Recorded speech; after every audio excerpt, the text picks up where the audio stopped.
Mayong Pasko kaninyong tanan, mga binating kaigsunan ko diha ni Cristo. Feliz Navidad.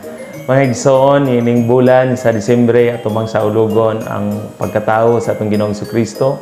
Usa kini ka pagpadayag sa dakong gugma sa Dios nga ni kanato tungod ugalang kay dili gyud kita nga pasination sa Ginoo og hingpit nga pagkalaot. Tungod dinhi iyang gipadala iyang anak aron pagluwas nga ni kanato. Busa ning panahon sa Pasko, usa kini kadakong kahigayunan nato sa pagpadayag sa dakong gugma gikan sa Dios ug ato usab kining ipadagayday kining gugma ngadto sa uban.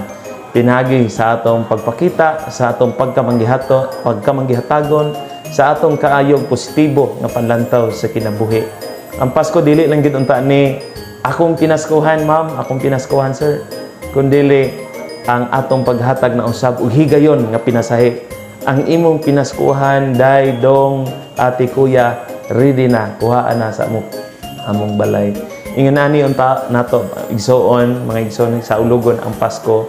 Aron sama sa Ginoo nga mipaambit siyang anak, kita usab mipaambit ngadto sa uban. So sa ngalan sa Santo Niño Parish, Tabid, Usami City, kining ubos nga alagad Father Alcher Bukia, nanginaot sa mabulokong pagsaulog sa Pasko o mabulokong pagsugat usab sa bagong tuig 2025. God bless kaninyong tanan.